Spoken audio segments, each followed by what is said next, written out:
Hello and welcome back to the Fantasy Playmakers. What's up, guys? In this video, I'm going to be going through some of my top waiver wire targets going into week 13 of the NFL season. So I'm going to be breaking down 5 players at each position. These aren't going to be in any specific order, just because certain fantasy teams are going to have different needs. Maybe you need a guy with a super high ceiling, or you want a player who's a little bit more safe. So just kind of 5 players to keep your eyes on. And then these are going to be players who are owned in 50% or fewer leagues, and I'm going to be using ESPN Fantasy Football to get those ownership percentages. But let's jump into the first position, and it is going to be the running backs, and I'm going to start it off with Chuba Hubbard, owned in 33.8% of leagues. Right now, Christian McCaffrey is dealing with an ankle injury, so he played the whole first half, and then I believe he went out for the third quarter, played 1 snap, and then they basically just sat him for the rest of the game. And then he was spotted, wearing some kind of boot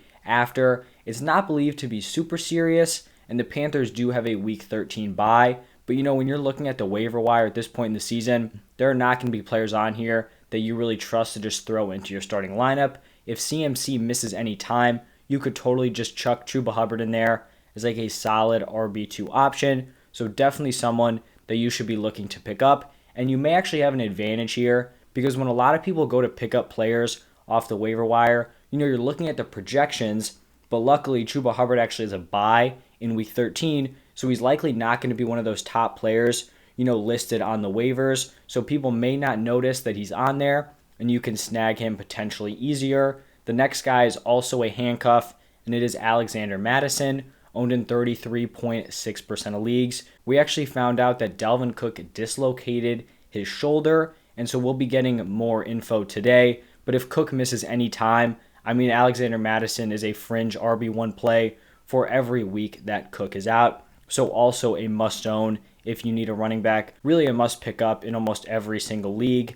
Then we kind of start to fall off here with Alex Collins, owned in 44.9% of leagues. He's going to play tonight, so we'll see what we get out of him. He has logged double-digit carries in 7 straight games. So he's someone who may not have that huge ceiling because he's not involved in the receiving game, but if this Seattle offense can pick it up a little bit, he may, have some touchdown upside, and they obviously want to get him the ball consistently, so someone to keep your eye on. Then we've got Boston Scott, owned in 17.3% of leagues. He actually led the team in carries here in week 12, but that was partially due to Sanders, missing a portion of time with an ankle injury. He did come back in, so it looks like he's going to be fine. This Eagles backfield is clearly a committee, but we did actually see Boston Scott get a goal line carry. Didn't know how that was going to shake out with Jordan Howard injured with that knee. If Howard continues to miss time with that knee injury, then I do think Boston Scott has flex potential in deeper leagues. You probably don't want to start him in your 12-team leagues, but maybe you're desperate in a 14, 16 team. You could toss him in there and it wouldn't be the worst thing in the world. And then the final running back here is Jamal Williams, owned in 46.1% of leagues. And this is really just all dependent on DeAndre Swift's injury. He's currently listed as day-to-day with a shoulder sprain. We don't know how that's going to play out. He could be back at practice, the first day of the week, and he's totally fine. Maybe it lingers. He misses a week or two. If Swift is out, Jamal Williams is a totally startable option, especially because he would likely take over almost all of Swift's receiving work. Now let's move over to the wide receiver position, and I'm going to start it off with Van Jefferson, owned in 42.3% of leagues. He's actually been targeted 6+ times in each of the last 5 games, and he's actually seen a bigger role than he did early in the season. A lot of people thought with Odell Beckham signing, Van Jefferson was just totally done for fantasy football. But then we see Robert Woods go down, and now Jefferson basically has the same role. The difference here is that, Matthew Stafford and OBJ aren't 100% on the same page yet. Odell Beckham has not had the same production that we saw from Robert Woods, so it may actually lead to a bigger role for Van Jefferson, and is definitely an interesting pickup option. He's definitely a guy who has the big playability and can put together some splash weeks for you in your lineups. The next guy, Rashad Bateman, owned in 45.6% of leagues. He really hasn't done much 2 weeks in a row, but personally, I still believe in the talent.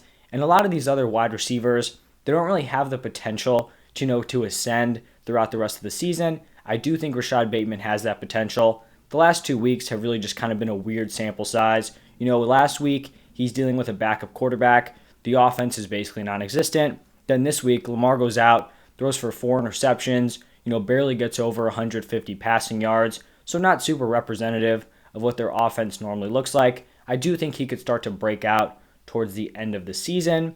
Next player is a Russell Gage, owned in 18.6% of leagues. And this definitely feels like a trap because right when you want to start Russell Gage in your lineup or have him on your team, he goes out and does absolutely nothing. But he did put up 18.2 PPR points on Sunday. I think he's kind of a guy you can only trust in favorable matchups. And this team does play the Buccaneers next week. So that's a defense that you're definitely able to pass the ball on. So if you're super desperate, he's not going to be the worst guy to throw into your lineup, but definitely just have some caution there. We've got Marquez Valdez-Scantling next, owned in just over 10% of leagues, and he has actually seen 19 targets in his last 10 games, which is great, especially for someone who's, normally considered to be just a deep threat. And what's crazy is that he's getting all those targets, but they're almost all, way down the field. So he definitely has a very high ceiling with that big playability. And if he can kind of keep this volume going, obviously I'm not going to be expecting him to average 9.5 targets rest of season. But if he can be in that 6 to 8 range, I think he could totally be a viable fantasy play. And then the final wide receiver, Kendrick Bourne, owned in 15.2% of leagues. He's another guy who has that big playability. He's had 3 games this season of 20 plus points, and he's currently averaging 12.1 points per game. This Patriots offense continues to improve, so someone who also could be fantasy relevant moving forward. Now we are on to the quarterbacks, and I'm going to start it off here with Carson Wentz, owned in 44.3% of leagues. Just a fair warning here, the quarterback selection on waivers is just not good when you're looking at players, owned in 50% or fewer leagues. But we are going here with Carson Wentz, someone who's a solid play in favorable matchups. He's not going to do well in games where they go ahead early because then you're just going to see Jonathan Taylor dominate. Obviously, it's a little bit tough to kind of predict that because we thought the Bills defense was really good, had a solid run defense. Then Taylor goes out and shreds them. So there is some risk there, but still, I think someone who's a fairly safe option. Next player is going to be Taylor Heineke, owned in 21.1% of leagues. He plays tonight against the Seahawks, so we'll see how he does. But I do think he has a fairly high ceiling for a waiver wire quarterback.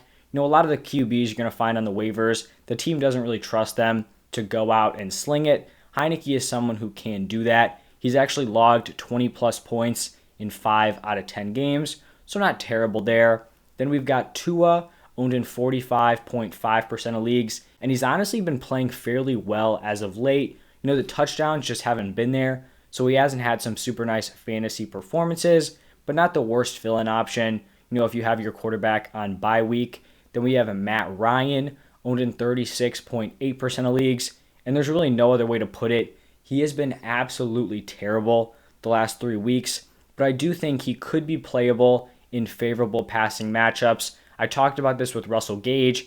He has some potential to be a guy you could plug into your lineup against the Bucs in week 13. If you look back to their first meeting, he did not play well. I'm pretty sure he threw 3 interceptions, but it still ended up leading to a fairly successful fantasy day. Because they were behind early, they couldn't really run the ball, and they just had to sling it with Matt Ryan, even if it wasn't super effective, but you're still going to log touchdowns and passing yards that way. So just kind of a guy where you have to monitor those matchups. And then the final quarterback is going to be Mac Jones, owned in exactly 20% of leagues. He's just kind of a safe option to plug into your lineup. He doesn't have much of a ceiling, but he's not someone who's going to tank your lineup as a whole. Now let's go to the tight ends. And honestly, I could only find 3 tight ends that I even wanted to consider adding into my lineup. And I'm going to start it off with Cole Kmet, owned in 13.2% of leagues. He actually saw 11 targets in week 11, which is encouraging for a waiver wire tight end. And I do think he's startable in deeper leagues if Allen Robinson continues to be out. Because when you look at this Bears offense, without Allen Robinson, your top 2 targets are basically Darnell Mooney and Cole Kmet. So just something to keep an eye on if you do kind of need one of these waiver wire tight ends. Then we've got Tyler Conklin, owned in just under 40% of leagues. He's had 2 straight not so hot weeks, but he's still averaging 9 points per game. So he's always going to be one of these kind of fringe guys who's probably, on and off the waivers. And, you just never know if you can trust him in your lineup. But once again, if you have someone on bye, he's not the worst guy to plug in there. And then the final and third tight end is going to be Gerald Everett, owned in under 5% of leagues. And he is going to be playing tonight.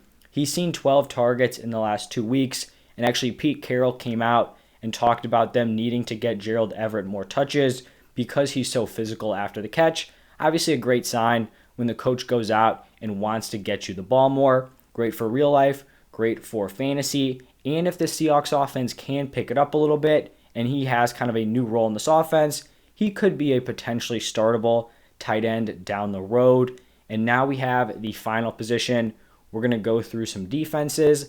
I believe I only have 4 on here just because there's not a ton of great streaming options. But the first one is very solid, and it is the Vikings, owned in 14.5% of leagues.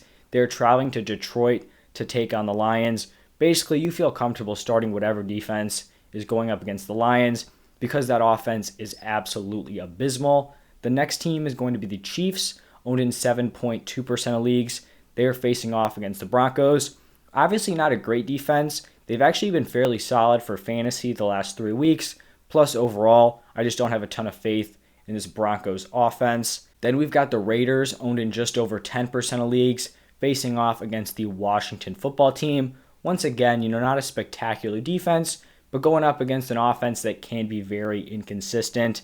And then the fourth and final defense, the New York Giants, owned in 2.6% of leagues, going up against the Dolphins. Dolphins definitely have looked improved as of late, but I still don't think they're anywhere close to being like an offensive powerhouse. And the Giants have had some success with their defense. We saw them absolutely shut down the Eagles. So we'll see if they can continue that momentum into the Dolphins game. But that is going to wrap it up for my waiver wire targets. If you guys enjoyed this video, do me a huge favor, hit that like button and subscribe to the channel. Really helps support me a lot, and I would really appreciate it. But that's all I have for you guys today. Thank you so much for stopping by, and I'll see you next time.